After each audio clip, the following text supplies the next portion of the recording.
Depuis 5 ans, je sillonne la France au volant de ma petite Micheline pour découvrir les cuisines de nos terroirs. Et cette année, j'ai eu envie de passer en revue les plats favoris des Français et de vous en proposer les meilleures recettes. Cuisiner ensemble, c'est avant tout aller à la rencontre des autres, de leur culture, de leur paysage et bien sûr des produits de nos régions. Mais si bien manger reste le lien le plus naturel et le plus universel entre les hommes, on constate d'une maison à l'autre qu'il n'existe pas deux versions identiques de nos plats les plus populaires. Alors faut-il pré-cuire les pommes de terre du gratin dauphinois, faire mariner la viande du bœuf bourguignon ou dénoyauter les cerises pour obtenir un meilleur clafoutis? Autant de questions auxquelles nous allons répondre avec Thierry Marx, chef étoilé et cuisinier engagé, et Raphaël Aumont, chimiste culinaire. Voilà un café frappé. On frappe, on mange. Donc c'est vraiment de la science appliquée à la cuisine.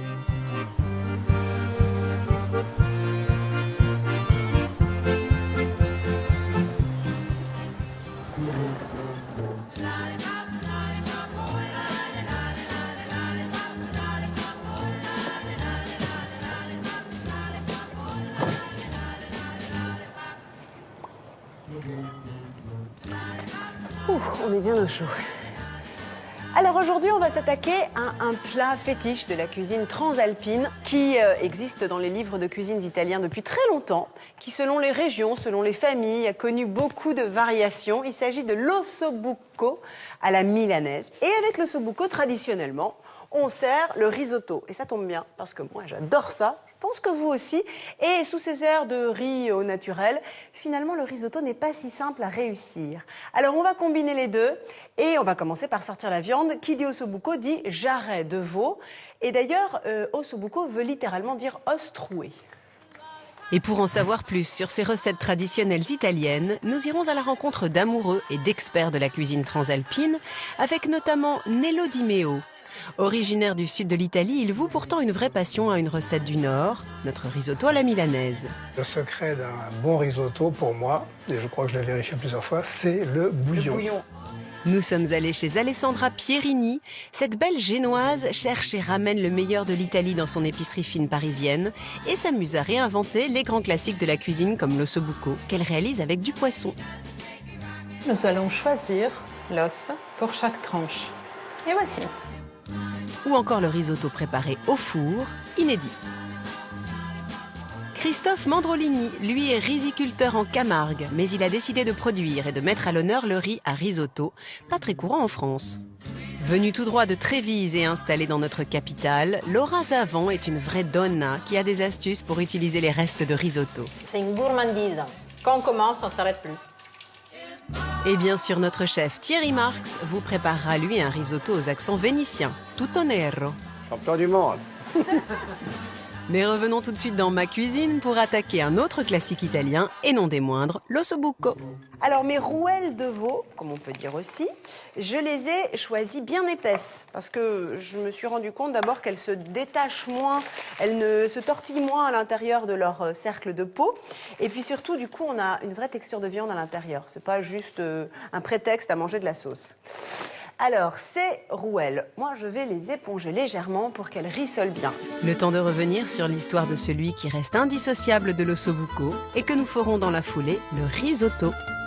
Le risotto, connu pour être à la milanaise, serait à l'origine un plat sicilien. Les marchands venus d'Orient faisaient régulièrement étape sur l'île et vendaient le safran. Deux légendes populaires italiennes racontent comment l'épice et le plat se sont retrouvés en Lombardie. La première veut que ce soit la domestique sicilienne d'une maison milanaise qui, n'arrivant pas à réaliser des arancini, sorte de boulettes de riz pané, donna naissance au risotto au safran. Selon la seconde histoire, un maître verrier milanais réputé qui incorporait du safran dans la teinture de ses vitraux servit un plat de riz safrané et doré lors du mariage de sa fille. La saveur fut si appréciée que l'idée se propagea dans toute la ville. C'est Bartolomeo Scapi, cuisinier personnel du pape Pie V, qui met par écrit la recette en 1570.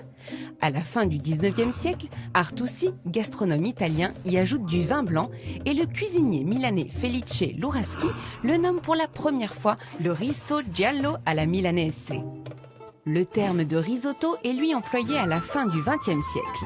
Il ne vient pas d'une contraction des mots rigolo et zigoto, mais de risotteria, le nom du plat rond ou ovale dans lequel était cuit puis servi le riz. Il est si populaire que Milan en a fait un produit officiel aux côtés du panettone et de l'ossobuco qui l'accompagnent souvent. Et ça tombe bien, car nous allons préparer ensemble ces deux plats si populaires, à commencer par l'ossobuco. Pour réussir un bon plat mijoté, on va utiliser de l'huile d'olive, bien sûr. Quoi qu'on pourrait utiliser du beurre, mais pour l'ossobuco, je préfère utiliser de l'huile d'olive. Bonjour Julie. Pardon, j'étais en train de monologuer. Ossobuco. Ossobuco. Et l'os à trous. Et voilà, l'os à trous. Je vois que vous connaissez vos classiques, les garçons. on a révisé là. Ah, ils sont bons, ils sont bons. Ah, et moi, je fais n'importe quoi, c'est celui-là. Et vous avez des choses à me raconter alors sur ce plat familial? Sur le riz notamment, il y a plein de choses sur le Sur le risotto. riz. Est-ce qu'on met de la matière grasse, le rôle du vin, est-ce qu'on tourne, enfin. D'autant plus que les Italiens prennent le risotto très au sérieux. Oui, C'est il une va falloir religion que- là-bas. Alors, dis-moi, je crois qu'il ne faut pas que la viande se superpose, c'est ça? Exactement, il faut bien la saisir, donc il Bien ne la faut pas, saisir. pas Et trop puis la après, foire. une fois dans la sauce, il ne faut pas que les morceaux soient entassés. Ouais. Autre question aussi, est-ce que tu conseilles de fariner ce qui va épaissir Alors, la sauce? Non, ça épaissit la sauce et ça la rend aussi un peu indigeste. On n'a Il y a pas énormément de protéines et de corps gras dans la viande. Quand on va faire réduire la viande, le jus va l'épaissir. D'accord. Un petit peu de sel et un petit peu de Dès maintenant, sur la viande, accrue? accru. Oui. Allez. Il faut bien saisir pour pouvoir les retourner facilement à la coloration. Si on ne saisit pas bien, la viande va attacher au fond du plat. C'est ça qui fait la différence? Eh oui, Ah, c'est drôle, ça, exactement. je n'avais pas pensé à ça. J'ai choisi parce que je fais toujours comme ça des morceaux bien épais, voire très épais. Tu vois, on est sur 4 cm, 4-5 cm d'épaisseur. On appelle jarret les pattes avant et les pattes arrière. Exactement. Mais à ton avis, il vaut mieux prendre le jarret arrière ou le jarret avant? Moi, je préfère le jarret arrière. Il y a plus de chair. Ah oui, je comprends. En plus, les tranches vont être plus larges, tout simplement. Exactement. Ça te va comme coloration? Moi, ça me va. Pour moi, c'est une jolie On est coloration. d'accord. ça, ouais. Il ne faut pas la graisser, le veau. C'est quand Eh même non. une viande assez délicate. Alors, on laisse ça. Pendant ce temps-là, on va peut-être préparer la garniture aromatique. Tout simplement, on a céleri branche, carottes, oignons et un peu de tomates. Alors, moi, je vais les émincer. Attention. La taille du légume a une importance. S'il est trop fin, trop petit, il va brûler immédiatement, il ne donnera rien. D'accord. Donc il faut qu'il ait une certaine épaisseur pour pouvoir avoir le temps de donner de la saveur. Les garçons, j'avais envie de vous présenter une jeune femme qui a ouvert une épicerie italienne, donc elle connaît bien le sujet. Et elle nous propose un ossobuco de poisson, mais pas n'importe quel poisson, l'espadon, qui est un poisson comme le thon ou le saumon d'ailleurs, qui peut supporter une cuisson prolongée. Et donc c'est intéressant d'avoir remplacé le veau par de l'espadon. Allez, on regarde. Waouh, elle est magnifique, non?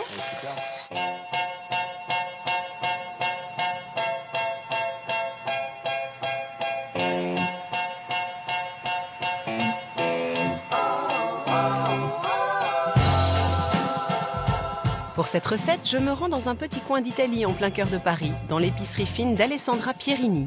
Après avoir été pendant 17 ans aux commandes d'une épicerie marseillaise, cette belle génoise a décidé de poser ses valises à Paris pour y proposer des produits d'exception. Des grands classiques aux produits rares, en passant par ses coups de cœur parfois étonnants. Ça, c'est une tomate qui est très rare en Italie. Une tomate qui pousse sur les pentes du Vésuve sans jamais être arrosée, qui a un goût très particulier. Ici, c'est un petit peu mon Italie à moi, tout ce que je préfère de mon pays et que j'ai ramené à Paris. Alors avant de partir en cuisine, pour nous montrer sa recette d'ossobuco, elle pioche dans ses étagères quelques ingrédients de choix. Un ingrédient essentiel qui est de la pulpe de tomate. Ce sont des tomates des Pouilles, donc ramassées dans le plein cœur de la saison. Donc la tomate qui sera juteuse, savoureuse, sucrée, pas du tout acide.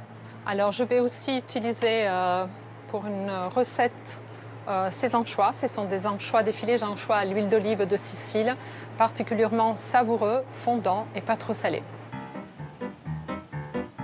Direction la cuisine de notre hôte italienne pour découvrir sa recette détournée de l'ossobuco. Alors aujourd'hui, je vais faire un faux ossobuco. Un ossobuco avec du poisson, donc de l'espadon. Et donc pour que visuellement ça donne vraiment l'impression d'un ossobuco, il y a une petite astuce qui est assez surprenante. Une astuce et même une recette de son invention, car Alessandra adore l'ossobuco, mais encore plus l'espadon, particulièrement cuisiné en Italie d'ailleurs. C'est la pomme de terre qui va faire l'os du poisson. Pour cela, elle les découpe en tranches assez épaisses, retire le centre à l'aide d'un emporte-pièce, puis les met quelques minutes dans l'eau bouillante, légèrement salée. C'est grâce à la pomme de terre qu'on peut continuer à appeler ce plat ossobuco. Les pommes de terre cuites sont réservées. Alessandra passe alors à la préparation d'un fond de sauce, indispensable à l'ossobuco, cuisiné ici avec des carottes, du céleri et une échalote hachée grossièrement. Le tout saisi doucement dans de l'huile d'olive bien chaude. Alors, cette préparation s'appelle le sofritto. Elle est à la base d'énormément de sauces en Italie. C'est la petite touche qui va permettre de personnaliser une préparation, une sauce, et aussi de relever plein d'autres saveurs. Ces légumes toujours dans la poêle, elle en profite pour fariner les tranches d'espadon des deux côtés. La farine permet à l'espadon de devenir légèrement croustillant une fois revenu juste dans l'huile d'olive. Les steaks d'espadon à peine cuits, elle les perce pour y déposer son os artificiel. C'est important de le faire à ce moment-là, de façon que la pomme de terre puisse cuire avec. Nous allons choisir l'os pour chaque tranche. Celle-là, ça me paraît pas mal. Et voici. L'illusion est parfaite. Le sofrito, dans ce cas, remplace la moelle de l'os. Le reste des légumes rejoint la poêle et le tout est déglacé au vin blanc. Ça va donner un petit peu de consistance à la sauce et ça va permettre aussi de continuer la cuisson du sofrito. Alessandra n'oublie pas les morceaux d'espadon préalablement retirés et ajoute la pulpe de tomate. Ça permet d'avoir un peu plus de jus pour rendre le plat un peu plus gourmand. Elle assaisonne, laisse mijoter plusieurs bonnes minutes à feu doux et passe à l'ultime et indispensable préparation de la recette. C'est la gremolata. C'est vraiment ce qui fait un vrai ossobuco. C'est une préparation typiquement italienne de la région de Lombardie. La base, c'est toujours de l'ail, de l'anchois, du citron.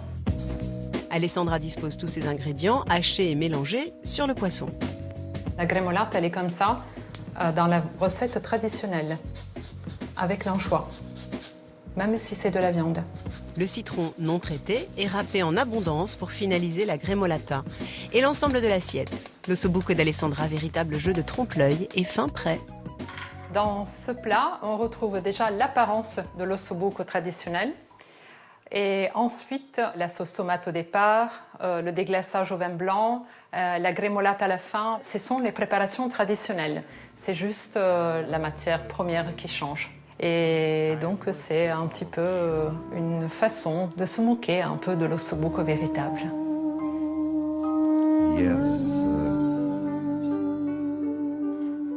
Un ossobuco que René Magritte n'aurait pas renié quand même. Ceci est un ossobuco. Mais il est, amusant. non, c'est intéressant. Puis voilà, on s'amuse avec la cuisine. Et puis on ne sait jamais trop comment cuisiner le poisson. Bah là, c'est une bonne Autrement, idée. très simplement. Bien Là, sûr. Là, c'est vrai que c'est une belle idée. Alors justement, Alessandra nous parlait d'un déglaçage au vin blanc. Qu'en penses-tu? Moi, je n'en mets pas. Personnellement, non. On va utiliser de la tomate, déjà déjà largement acide. assez acide. Surtout celle de conserve. Bon, alors, notre petite garniture, comment elle appelait ça déjà? Le sofrito. Le sofrito. Le sofrito. Alors toi, tu as donc haché l'oignon. Ah, on va faire la carotte aussi. Oui. Moi, je vais mettre le céleri, tac, dans la cocotte. On met tout ensemble, non? Oui. Nos tomates, on les concasse? On concasse, oui. Concasse, chef. Est-ce qu'on se mettrait un petit bouquet garni ou pas? Ah oui. Céleri, Céleri. À nouveau, céleri, on n'en a un pas petit assez? peu de céleri, un petit peu de peu de céleri. romarin, une belle feuille de laurier. Une, c'est tout. Oui, ah oui, oui. Parce que c'est puissant, le laurier. C'est très puissant. Le bouquet garni préparé, je redispose la viande sur les légumes, sans superposer les morceaux. Et arroser. Et on va avoir cette bonne moelle là qui va se libérer. Et surtout ce jus qu'on ne perd pas. Les tomates concassées et le bouquet garni rejoignent la cocotte. J'arrose à hauteur, non pas avec du bouillon, mais sur les conseils avisés de Thierry avec de l'eau, qui estime que la saveur de la viande suffit à parfumer la préparation. Donc un peu plus. Voilà. Et on va couvrir. Et on va couvrir. Alors moi je cuis au four, Eh ouais. mais qu'en penses-tu? Ah, c'est toujours mieux. T'es d'accord toi aussi? Ah oui, complètement. Ouais. Ah oui, c'est beaucoup plus homogène. C'est plus homogène. Ah oui, oui. Surtout au four, c'est une chaleur tournante. Oui, ça dessèche un peu. Donc il ne faut pas oublier de mettre la chaleur tournante, Voilà. pour le coup. Nous oublions l'ossobuco au four et passons au risotto. Ah bah voilà. Avant que nous ne fassions notre risotto sous vos yeux ébahis, on va quand même voir ton risotto à toi Ouais, avec dans ta plaisir. cuisine.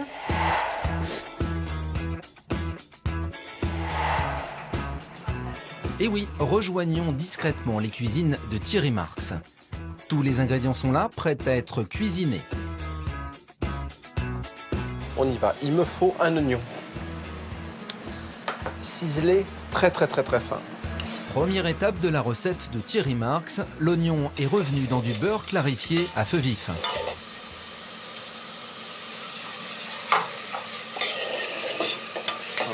Là, il est tombé. L'oignon est tombé. On a fait évaporer la partie la plus âcre finalement de l'oignon. D'ailleurs, ça nous pique un peu les yeux. Voilà. Pas plus. Vraiment pas plus. Maintenant, je vais ajouter mon riz. Précision importante, il a choisi un riz arborio. Et je vais bien mélanger vraiment intimement pour enrober le grain de riz. Je rajoute volontairement encore un tout petit peu de beurre clarifié. Là, c'est important, je vais toaster le riz. On l'entend. Comme si je cherchais à le torréfier. Et là, je vais développer du goût. Alors, je ne le lâche pas, sinon l'amidon contenu dans le riz viendrait brûler au fond de ma casserole. Là, on voit, il brille bien. Deuxième étape, Thierry Marx s'attaque à la cuisson du riz avec du bouillon de volaille qu'il va verser en petite quantité 7 fois de suite. Une première fois.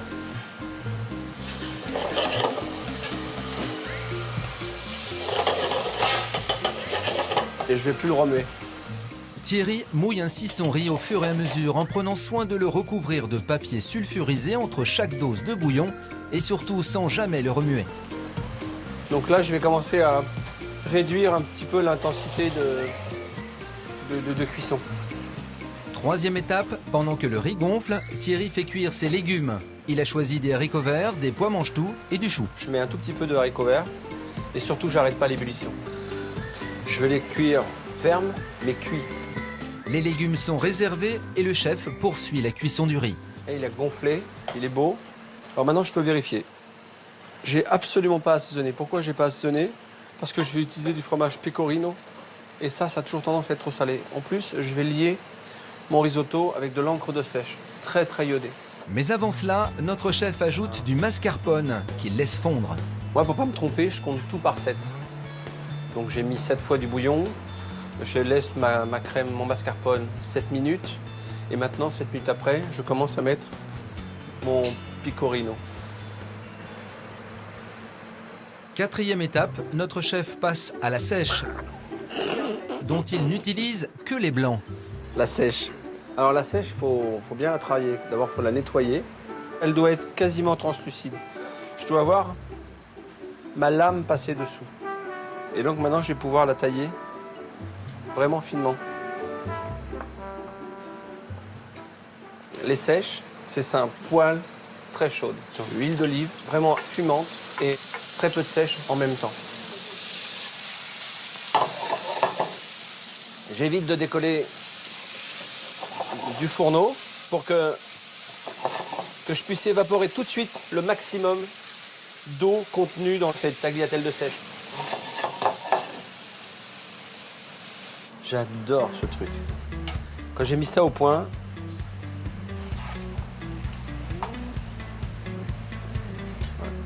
champion du monde. Non mais c'est vrai. Il finalise son riz en ajoutant de l'encre de sèche et quelques tours de moulin à poivre. Le riz est prêt, les légumes sont revenus brièvement au beurre pour les faire briller. Cinquième et dernière étape, le dressage. Et pour la fraîcheur, huile d'olive et mouron des oiseaux. Et un soupçon d'aneth. Risotto à l'encre et sèche simplement poêlée. Alors surprise Thierry, parce que là pour le coup, deux pour le prix d'un. Tu nous as aussi fait l'ossobuco. J'ai fait les deux. Donc l'ossobuco cuit sur l'os, déglacé à l'eau, garniture aromatique comme toi, exactement pareil. En fin de cuisson, j'ajoute un tout petit verre de vieux vinaigre balsamique. Je filtre ce jus, je le laisse reposer. Et ensuite, je le découpe en tout petits dés, les petits cubes de balsamique ici. Ah, il y a des cubes de balsamique Oui, pris ça en va gelée. tout réveiller, je trouve. Voilà. Ça fait des petites Qu'est-ce qui croustille là depuis tout à l'heure? Le pain de seigle, mélangé noisettes, non? avec des noisettes, oui, pain de seigle torréfié, mélangé avec des noisettes du Piémont, torréfié aussi à la poêle, tout en même temps. Et vous écrasez tout au mortier. Oui, c'est très très bon. Alors du coup, on en oublie presque le risotto. Alors toi, tu as associé la sèche au veau. Oui, j'adore préparer la sèche. C'est magnifique. Mais tu sais que là, on n'est plus à Milan, mais on est à Venise. Risotto al nero, c'est vraiment une tradition Oui, vénitienne exactement. pour le coup, avec l'encre de sèche. Nero, come la medandane. Noir comme l'âme d'un damné, comme ils disent. Ah ouais, c'est délicieux parce que tu as réussi ce tour de force d'avoir un riz cuit et qui garde Mais son qui garde croquant. une tenue Oui. quand même.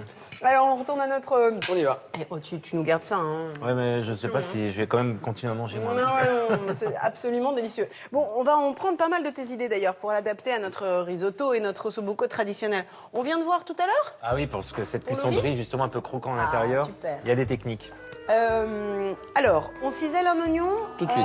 Alors, traditionnellement, on m'a toujours dit que le risotto à la milanaise, bien sûr, se faisait avec de la moelle de bœuf. C'est vrai. Donc, pour donner cette fameuse onctuosité naturelle au riz, qui est faite à la moelle, mais aussi grâce à l'amidon du riz qu'on va libérer. Et moi, la moelle de bœuf, quand j'en ai sous la main et que je m'en sers pas, je la congèle.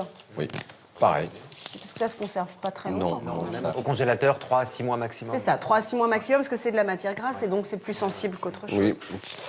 Alors, vous savez que moi, en général, quand je m'attaque à une recette, j'essaye d'en connaître un peu les rudiments pour éviter de faire trop de bêtises. Et il est une personne très compétente que tu connais, je crois, qui s'appelle Nello Di Meo. Ah oui. C'est très un bien. monsieur qui ne fait pas profession d'être cuisinier, mais qui a pourtant un restaurant. Extraordinaire. Et c'est lui qui induit un peu le sens des recettes. Et donc, je suis allée apprendre les rudiments du risotto chez Nello. Tu as de la chance.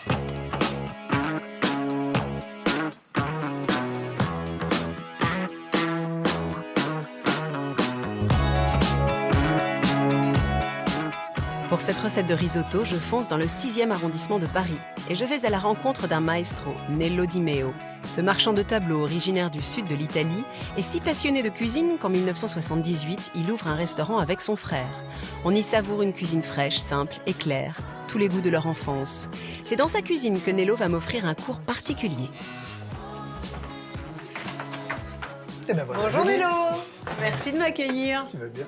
Mais C'est un oui. plaisir. Je vais très bien. Je suis très heureuse de pouvoir être comme une petite souris dans ta cuisine. Ben oui, Je laisse ça là. Ah ben la voilà la cuisine. elle est là. Oh là là, on sent que tu y passes du temps. Alors aujourd'hui, on fait un risotto, c'est une de tes spécialités. Oui, je l'ai apprise parce que c'est pas une chose de ma région. En fait, moi, je suis du sud de l'Italie et le risotto, c'est plutôt du nord. Bien sûr. On dit le risotto à la milanaise. Ça, c'est la recette au safran. En safran, milanaise, avec un bouillon de... Moi, je préfère le bouillon de poule. On peut faire un bouillon de bœuf. La plupart des gens prennent du bouillon cube, pas moi. Ah non. Parce que le secret d'un bon risotto, pour moi, et je crois que je l'ai vérifié plusieurs fois, c'est le bouillon. Le bouillon. Un petit tablier pour moi, et Nello se lance justement dans la démonstration du bouillon maison. J'avais gardé des abats de 2 poulardes de grande qualité, le cou, la pointe des ailes, le foie et le gésier. Oui, d'accord. Tout ce qui ne Vraiment, se je mange pas. Voilà. Et ça donne un goût vraiment incroyable. D'accord.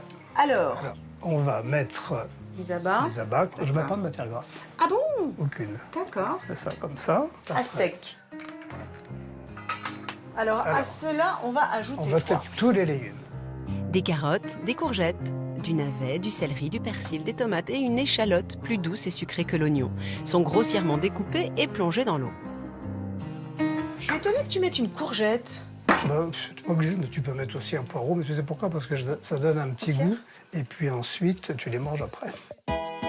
Nello ajoute des condiments pour parfumer, des baies de genièvre, du poivre en grains et, petite surprise, du clou de girofle.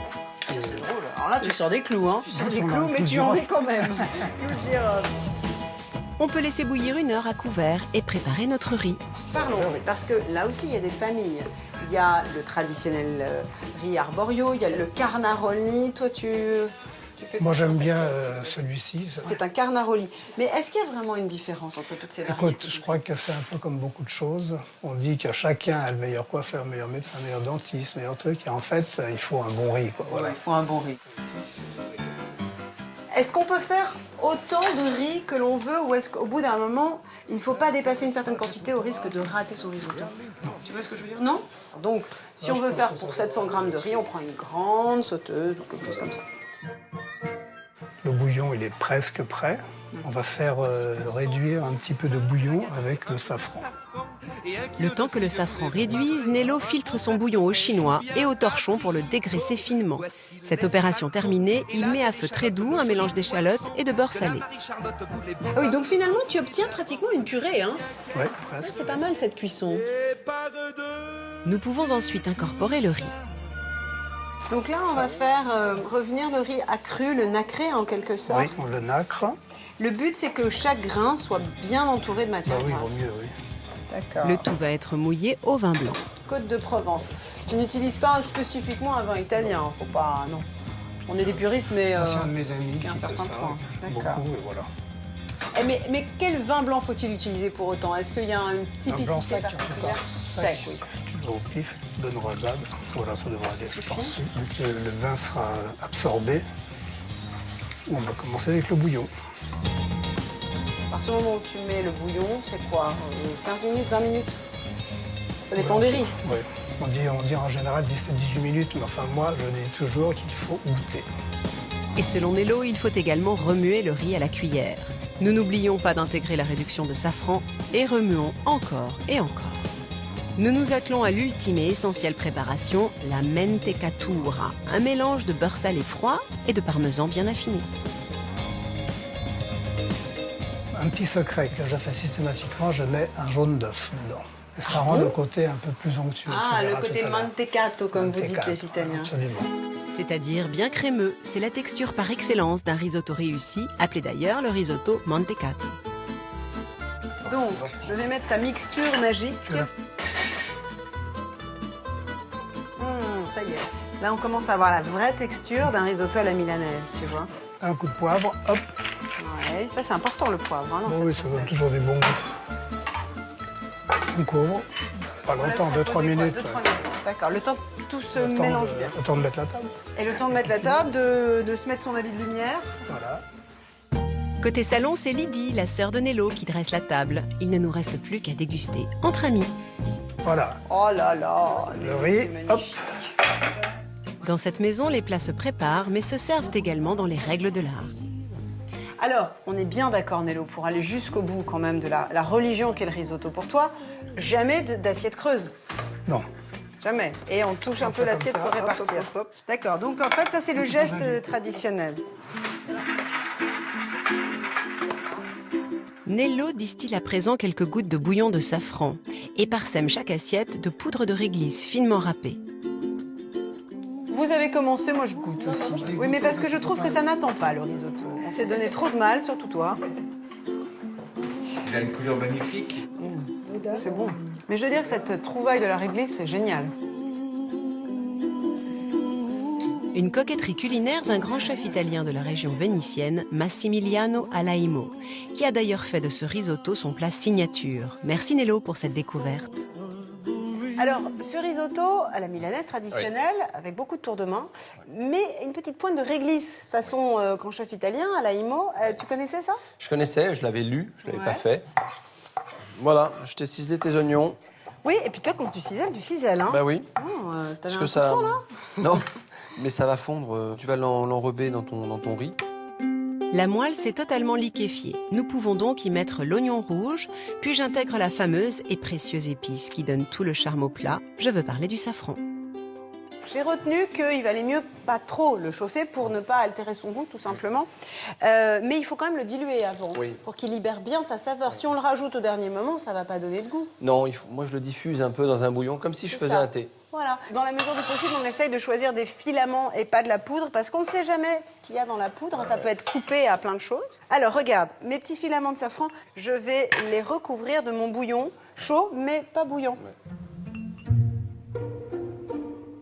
Alors, le riz. Alors là, gros dossier. Moi, j'ai choisi un carnaroli. Ouais. Le riz, traditionnellement, c'est un riz qui vient du nord de l'Italie, la vallée du Pô. Il y a l'arborio que tu as utilisé, il y a le carnaroli, le vialone nano. Et chacun a sa particularité. Moi, j'aime bien celui-ci. Pourquoi? Parce qu'il contient moins d'amidon. Et donc, on va éviter le côté très épais parfois du risotto. Ouais. J'ajoute le riz et le torréfie légèrement tout en le remuant dans l'huile. Le mien vient d'Italie, mais aujourd'hui, le pays n'a plus l'exclusivité. Figurez-vous qu'en France, vous savez qu'on produit du riz en Camargue, mais on ne produisait pas jusque-là de riz rond de ce type-là, propre au risotto.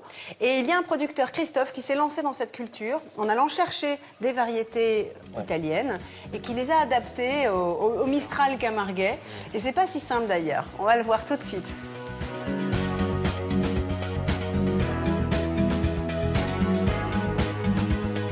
Pour en savoir plus sur l'ingrédient principal de notre risotto, je vous embarque dans la seule région française productrice de riz, le pays des Gardians et des marais salants, la Camargue. Ce territoire entre terre et mer offre des paysages verdoyants et il le doit notamment à cette culture du riz. Sans la riziculture, le sel contenu dans les nappes phréatiques aurait tendance à stériliser les sols et la Camargue deviendrait une grande steppe salée. Christophe Mandrolini est agriculteur. Il exploite avec 2 autres familles 1200 hectares de rizières. Leur riz a obtenu en l'an 2000 l'IGP Riz de Camargue, une reconnaissance de sa typicité et de ses qualités. Ce qui caractérise le riz de Camargue, c'est des riz qui sont naturellement sains, sans avoir à utiliser de produits phytosanitaires.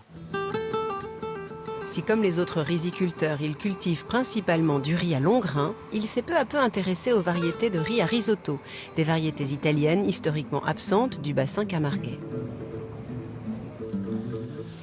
Donc on a commencé à développer des variétés de riz à risotto il y a de ça 5 ans. Ces variétés, ce sont les mêmes qu'en Italie. Seulement, on a essayé d'adapter ces variétés au climat camarguais, qui est caractérisé par un vent et une température plus fraîche qu'en Italie. Après plusieurs années d'essais, en collaboration avec des semenciers italiens, il est parvenu à acclimater les variétés principales au Mistral camarguais, notamment le Carnaroli et l'Arborio. Les Arborio vont avoir tendance à donner un risotto plus tendre, plus moelleux, plus onctueux. Le Carnaroli, lui, aura tendance à donner des risottos plus fermes, plus croquants, plus, comme disent les Italiens, plus al dente. Et à l'heure de la récolte, Christophe en prend soin de manière très attentive. Ce type de riz-là, donc les Arborio et les Carnaroli, ils sont très fragiles. Donc il faut les moissonner avec une humidité intérieure suffisamment importante pour éviter qu'au moment de la moisson, ils se brisent. Il en va de même pour les étapes de transformation qui suivent la moisson. Via ce tapis, on va alimenter le séchoir donc pour sécher le riz que nous venons de récolter. Un riz encore plein d'impuretés et d'humidité qu'il faut nettoyer et sécher plus délicatement que les autres variétés de riz. Donc là, pour des risottos, on baisse la température pour le sécher doucement pendant plus longtemps. Le riz est ensuite stocké dans un silo sous forme brute avec toutes ses écorces. Christophe le traite au fur et à mesure de l'année selon les demandes. Riz complet ou riz blanc décortiqué.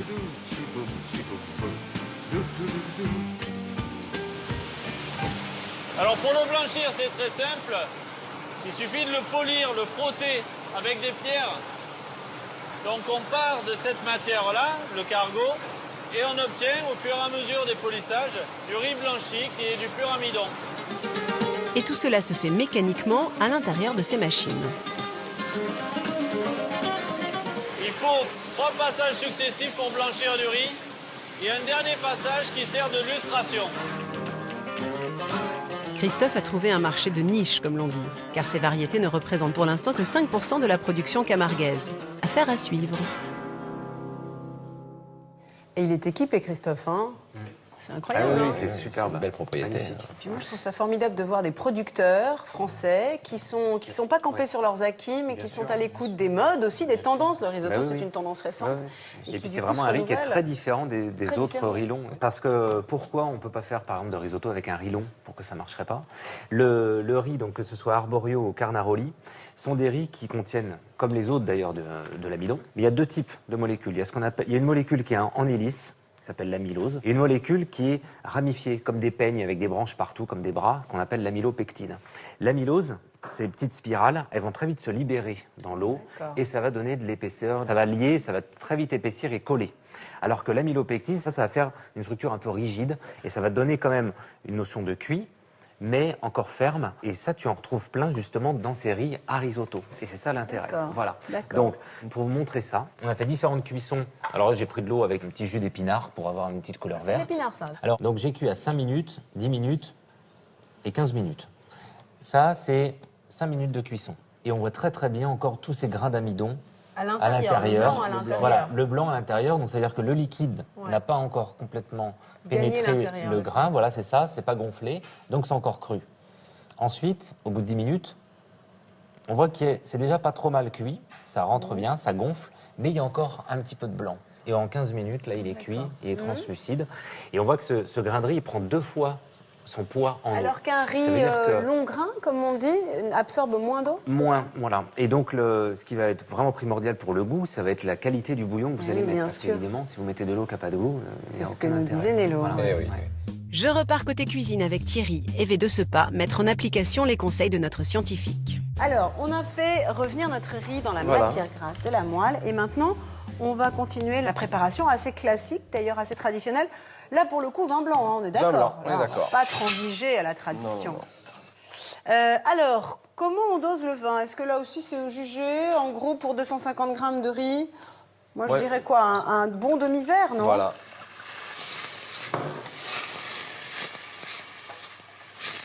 Là, C'est bon, hein? ça sent très bon. Donc là, il faut ajouter le vin blanc à sec, comme on dit, et attendre qu'il soit pratiquement évaporé. Oui. Ce qui est intéressant, c'est que tu vois que tu enrobes bien et on commence à voir l'amidon qui se libère. Alors, on va ajouter notre bouillon bien chaud. Et c'est important de préchauffer le bouillon et de toujours le maintenir à température. Il ne faut jamais qu'il refroidisse. Oui. Bon, moi, je suis partisan de mettre au fur et à mesure, de laisser. Il faut s'y coller au risotto. Il faut le bouger un petit peu. Un bouillon de poule avec une carcasse de volaille, avec des abats. Quelques abats. Un coup de canard, bien sûr. Donc là, on va peut-être donner un petit peu de puissance. Et à partir de là, on compte à peu près 17 minutes. Oui. À peu près, hein. Et on remue. En fait, dès que ça commence à sécher, il ne faut surtout pas que ça brûle, bien sûr, ni même que ça dort, on rajoute un peu de bouillon. On retourne chez Alessandra Pierini, qui nous avait accueillis pour l'Ossobuco d'Espadon, qui maintenant va nous proposer son risotto, et là aussi un peu transgressif, puisque c'est un risotto façon pilaf. Je sens qu'après cette émission, nous, on va être blacklistés en Italie. Ah oui, là, on ne peut plus mettre un pied, on peut passer à la frontière. Là.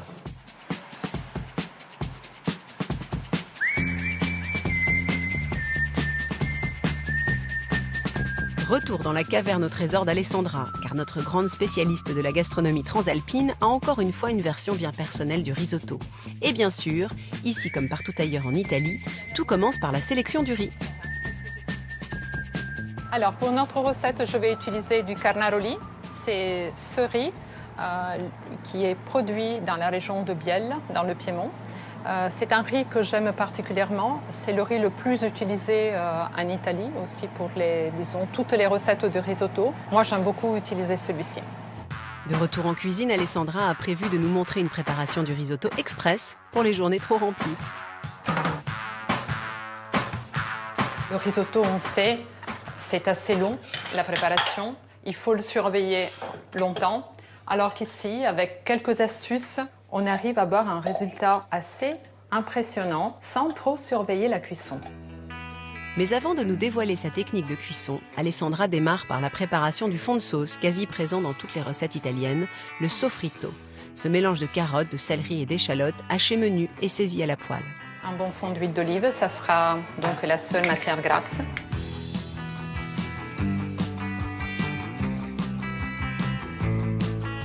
Alessandra fait ensuite chauffer 800 g de pulpe de tomate qu'elle assaisonne avec du sel et un bon tour de moulin à poivre.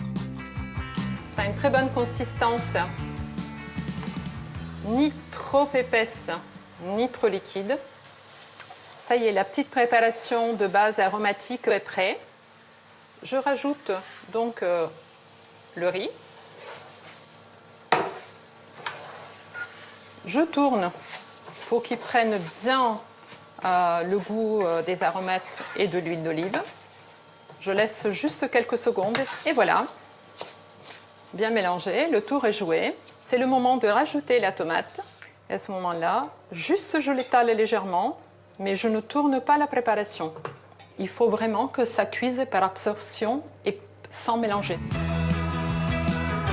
Elle ajoute quelques pincées d'origan, condiment incontournable de la cuisine italienne, et, aux surprises, enfourne le plat pour une cuisson de 20 minutes à 200 degrés.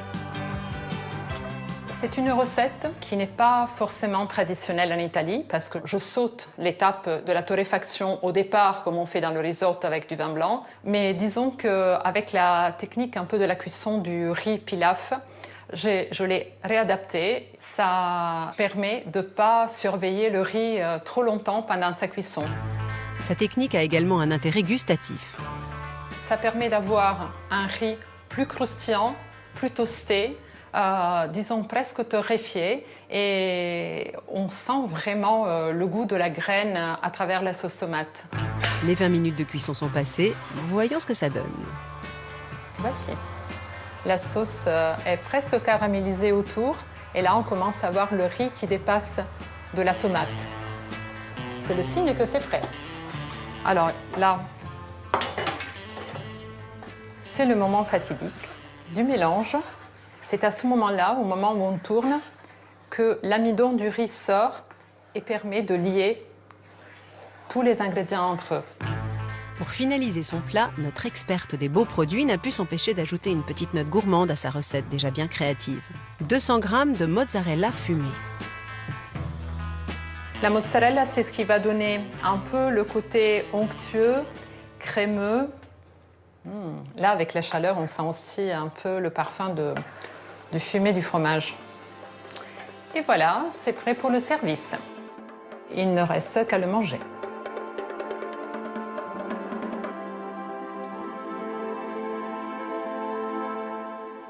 Un risotto très réinventé, mais c'est amusant cette technique, hein. Alors, récapitulons un peu les grandes étapes de notre recette. Côté risotto, nous avons torréfié et nacré notre riz avec un mélange d'huile et d'oignons rouges avant de le mouiller avec du vin blanc. Puis avons versé régulièrement un bouillon de volaille en tournant la préparation religieusement. Mais revenons à l'ossobuco réalisé auparavant et qui mijote toujours dans le four, car il faut maintenant préparer sa fameuse garniture aromatique, la gremolata. Moi, j'avais prévu zeste de citron, Bien sûr. persil, ail, pas trop, parce que je trouve que l'ail cru, quand même, faut modérer. Mais jusque-là, on est d'accord. Allez. Je coupe des herbes fraîches. Thierry, lui, a décidé de remplacer les habituels anchois de la recette par des noisettes torréfiées. Donc, noisettes italiennes, bien sûr, les noisettes du Piémont. De mon côté, je cisèle le persil et l'ail que je mélange avec les zestes d'un citron, non traité, bien sûr. Donc maintenant, on va retrouver une cuisinière italienne d'origine qui écrit des livres, qui est styliste culinaire, qui connaît son affaire, c'est le moins qu'on puisse dire. Elle s'appelle Laura Zavon et elle va nous proposer de réutiliser les restes du risotto. Parce que c'est vrai qu'on a tendance à en faire souvent un peu trop, que c'est très nourrissant et qu'on dit souvent que le risotto ne se réchauffe pas. C'est vrai, mais en revanche, il y a des astuces pour utiliser différemment. Arancini, il connaît tout, lui. Si mon hôte est italienne, je n'ai qu'à traverser Paris en longeant la Seine pour la rencontrer. C'est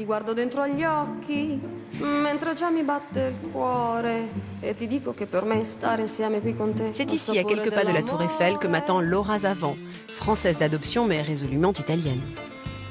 Buongiorno, benvenuti. Laura, que la nostalgie des repas familiaux de son enfance à Trévise a poussé à devenir auteure et styliste culinaire, s'est imposée comme l'une des références de la cuisine italienne en France. Si elle connaît et maîtrise les recettes de risotto sur le bout des doigts, elle va nous montrer comment le sublimer le lendemain, quand il en reste un petit peu, avec une autre spécialité italienne originaire de Sicile, les arancini. Les arancini, c'est une recette qu'on fait, je peux faire à la maison quand il me reste du risotto, par exemple. Hier soir, j'avais un risotto au safran. Alors voici comment transformer vos restes de risotto en quelques minutes. Je prends une cuillerée de riz. J'ai humecté mes mains avec un peu d'eau. J'ai fait un petit trou à l'intérieur. Laura remplit ensuite avec les dés de fromage, de charcuterie. Elle utilise parfois les restes de la garniture du bouillon ou du risotto. L'idéal, c'est d'avoir des ingrédients qui ont du goût. Donc, c'est pour ça que j'ai choisi de la scamorza fumée. Donc, on a un petit goût de fumée, on a un petit goût de safran et on a le goût du salami. Après, on peut choisir aussi des salamis plus piquants. Les secrets pour faire un bon arancino, c'est que le riz doit être froid. Donc l'idéal, c'est d'utiliser un riz qu'on a fait la veille, un risotto qu'on a fait la veille. Le riz qui a figé pendant la nuit est ainsi plus facile à façonner. Moi, j'aime bien les faire de cette taille-là, parce qu'à l'apéritif, par exemple, c'est facile à manger. Et aussi, le cœur de l'arancino va être chaud. Quand ils sont grands, c'est très difficile de chauffer l'intérieur. Laura façonne autant d'arancini qu'il lui reste de riz en variant les farces. Il y a ce côté surprise qui est très sympa. Une fois toutes les boulettes prêtes, elle les panne en les plongeant d'abord dans un mélange d'eau et de farine. Comptez une dose de farine pour 2 doses d'eau, puis dans la chapelure. Elle les fait ensuite frire quelques minutes. L'huile doit être bien chaude, c'est-à-dire à 170 degrés au moins. Abondante, parce qu'ils doivent être bien immergés dans l'huile.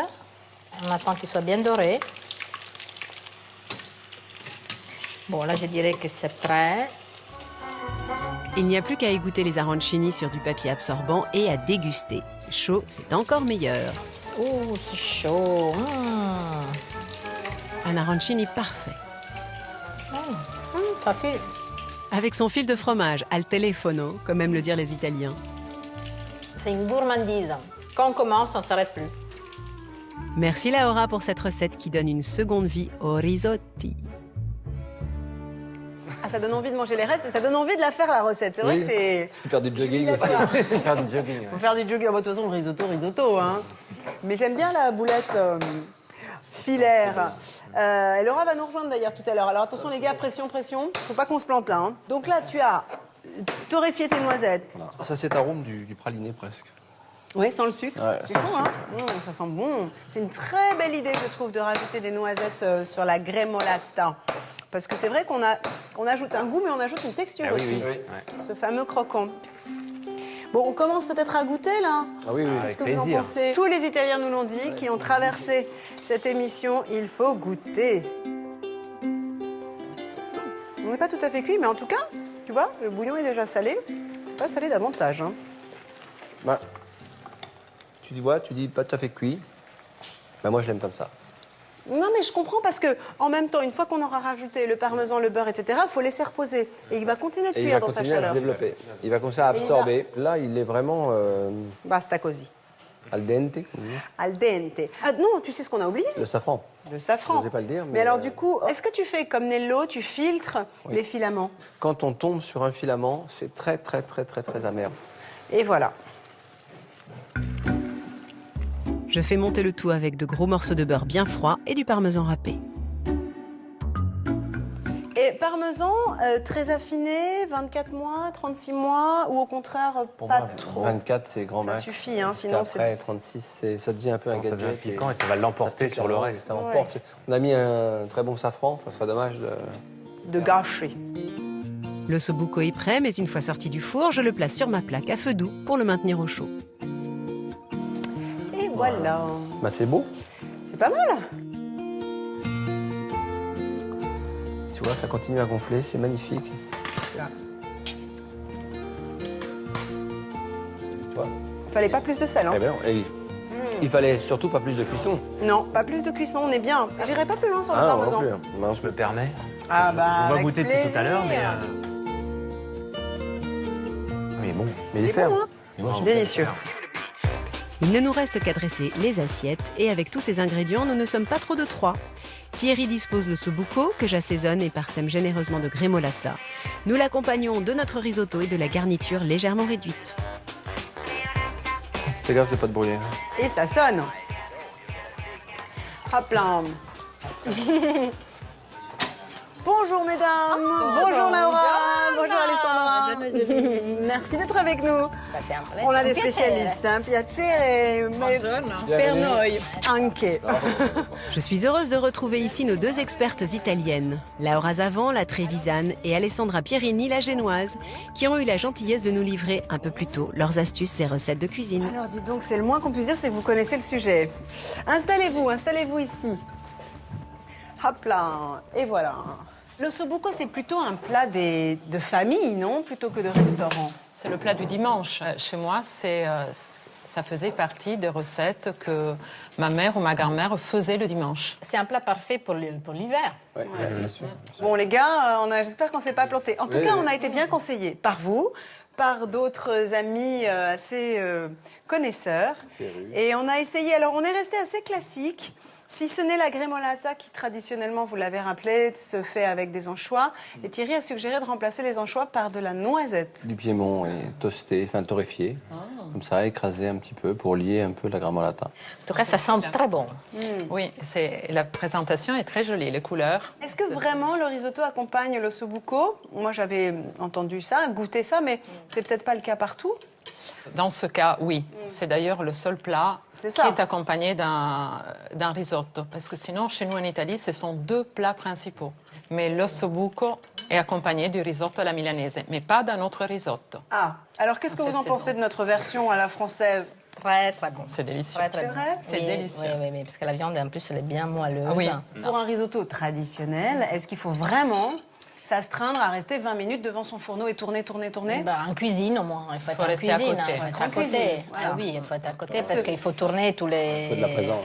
Tous les 30 secondes. Ah, quand même, c'est ça. Parce que Raphaël nous disait, Moi, mais attention à ne pas trop tourner parce que vous allez peut-être libérer trop d'amidon. Quand on le fait toaster aussi au départ, c'est important de ne pas trop le faire toaster pour pas que la graine soit trop dure et après elle n'arrive pas à absorber les ingrédients. Donc il faut un peu avoir l'habitude de faire le risotto. Oui. Ma toute petite astuce, modeste, moi j'ai repéré comme il fallait tourner tout le temps. Je me suis dit, mon volume de bouillon, je vais le diviser en 7. Et voilà. On le riz, oui. Et Laura, votre risotto favori, alors, ce serait quoi? Moi, je suis de la Vénétie, donc les risottos à l'onde, ils sont assez onctueux. À l'onde, ça veut dire que c'est la vague. Quand on incline l'assiette, on a cette petite vague. Donc, ça peut être moins compact, voilà. Et mon risotto préféré, ça peut être à l'encre de sèche. Ça dépend des saisons. Mais ça dépend des saisons, voilà. Comme tu dis, champignons à l'automne. J'aime beaucoup les potirons, les potimarrons, surtout parce qu'en Italie, on a des courges magnifiques. Il faut dire qu'on fait souvent des recettes italiennes ici parce qu'elles sont très appréciées, et de nous et des Français en général. Mais parce que c'est ce que tu disais, je trouve très intéressant, c'est que l'Italie n'a pas oublié ses recettes rurales. Alors que nous, on a eu tendance à s'éloigner de nos recettes rurales, de l'existence même de nos recettes Nous, on a fait rurales. une recette de cour après qui s'est démocratisée, Bien sûr, mais alors que bien sûr. l'Italie, c'est le contraire. Tout est venu de la ruralité. de la ruralité, Et on en est fiers d'ailleurs, là-bas. Vous voulez réussir un restaurant n'importe où dans le monde, vous faites un restaurant italien. Plus universel. Parce que vous êtes en Chine, les pâtes, tout le monde comprend. Vous êtes au Vietnam ou au Laos, vous montez un restaurant italien, tout le monde comprend. Eh bien, en tout cas, entre nous, c'était super bon. Et finalement, assez facile à faire si on suit les conseils de nos experts, si on y met du cœur, si on va choisir de bons produits chez de bons fournisseurs. Et puis surtout, si on ouvre un petit peu son imagination et si on se laisse inspirer par l'humeur du moment, par les produits. Bref, c'est le cas pour la cuisine italienne, mais c'est aussi le cas pour la cuisine française. Et surtout, n'hésitez pas à échanger, comme on le fait ici, à discuter avec vos amis, ceux qui aiment manger, ceux qui se posent des questions sur la cuisine, et à créer ces recettes qui sont en fait le fruit d'une réflexion collective et surtout d'une envie collective de bien manger, de partager et de transmettre. Salut!